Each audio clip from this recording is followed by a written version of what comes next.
Good evening, viewers. Welcome to today's edition of the News Bulletin. Here are the headlines of the day. Contentious AFSPA to be repealed from several areas of Nagaland, Assam and Manipur.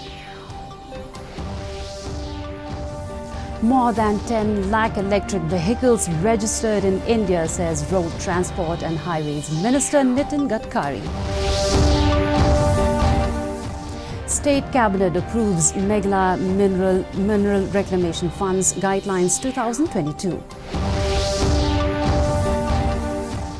Deputy Chief Minister Preston Tingsong inaugurates two-lane Umpling Bridge in Shillong.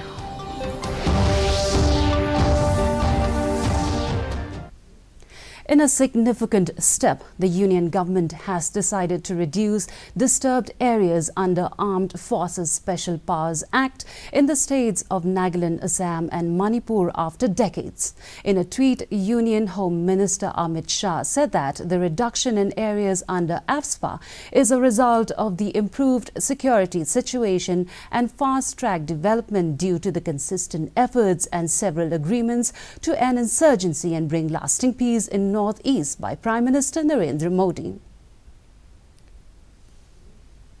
Road Transport and Highways Minister Nitin Gadkari today informed the Lok Sabha that there were more than 10 lakh registered electric vehicles in India as of March 13th this year.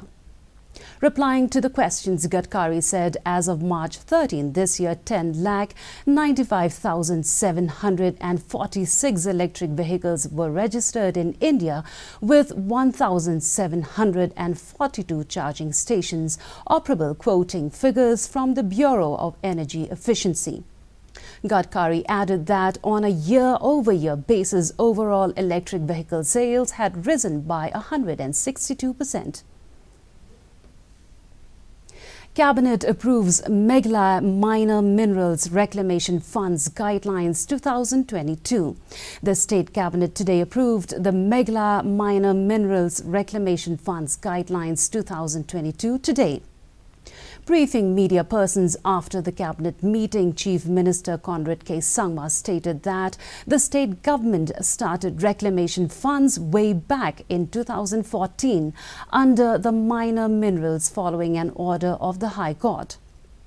Under the guidelines, the utilization of funds will be made through a governing body headed by the concerned minister and an executive committee.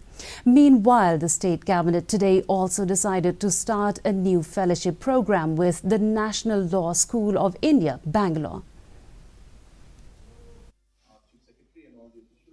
So under the minor minerals we had started a reclamation fund back in the year 2015, and this was based on an order from the High Court.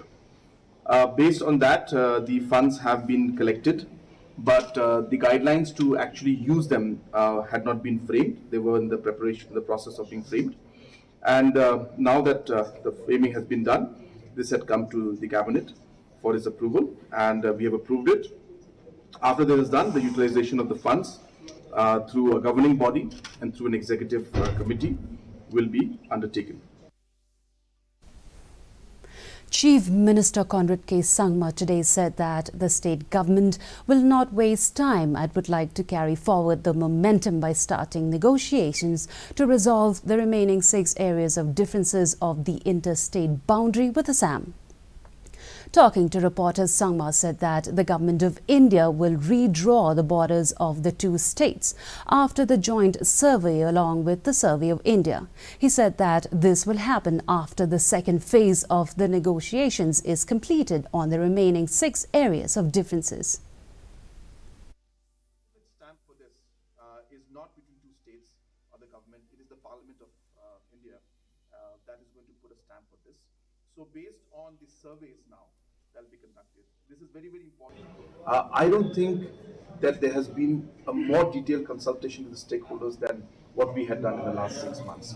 So it's quite unfortunate to see opposition bringing this issue up and saying that there should have been stakeholders consultation. So yes, I have been maintaining from day one that it may not be the most perfect solution that everybody in Meghalaya would want, but this is definitely one of the best solutions that we could reach to.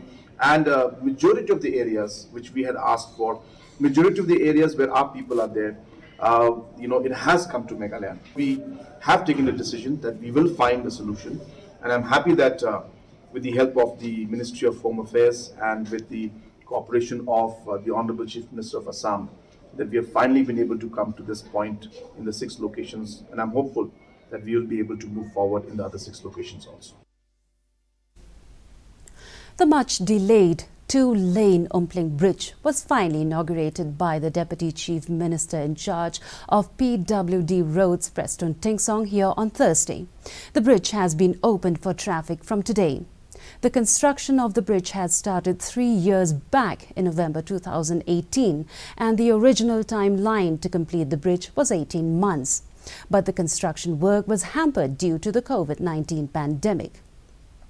The capacity of the bridge is 70 metric tons. The Deputy Chief Minister informed that the total project cost remains at 5 crore since there was no escalation of the project cost despite the delay. The completion of the bridge is crucial to ease vehicular traffic towards New Shillong Township.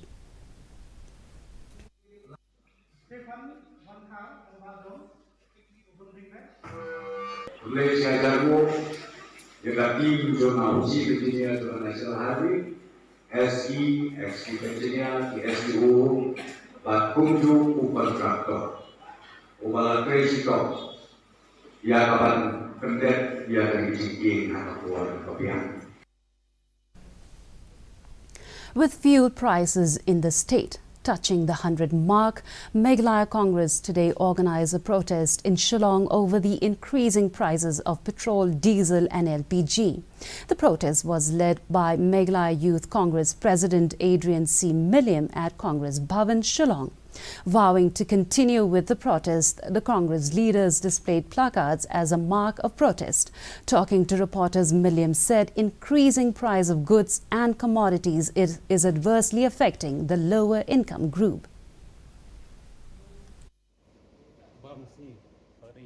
We are here to protest the rising prices of the gas, of the diesel, petrol, and also of the goods, where people such as oil and various other commodities, because we see that the rise in these prices is very much affecting especially those of lower income families.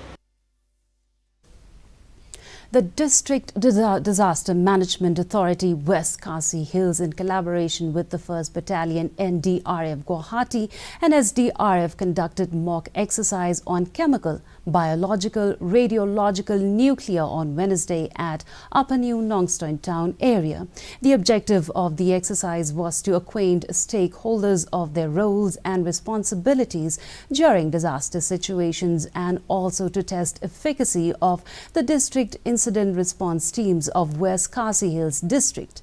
PD Sangma, Deputy Commissioner of the district, said that this mock drill will enhance preparedness in dealing with any CBRN emergencies. Today, we just conducted a mock drill on CBRN disaster or CBRN emergencies. The objective of conducting this mock drill today on CBRN disasters is to enhance our preparedness in dealing with any CBRN emergencies. And also the other objective is to develop mutual coordination among various teams and stakeholders, and also response agencies and even the volunteers. And now for the weather report. The maximum temperature recorded in the city was 20.1 degrees Celsius and the minimum temperature was 15.5 degrees Celsius. The relative humidity in the morning was 76%, while it was 81% in the evening. The recorded rainfall was 2.6 millimeters. And the forecast says moderate rain is very likely to occur at many places. And with that, we've come to the end of today's edition of the News Bulletin. Do join us back tomorrow at the same time. Good night.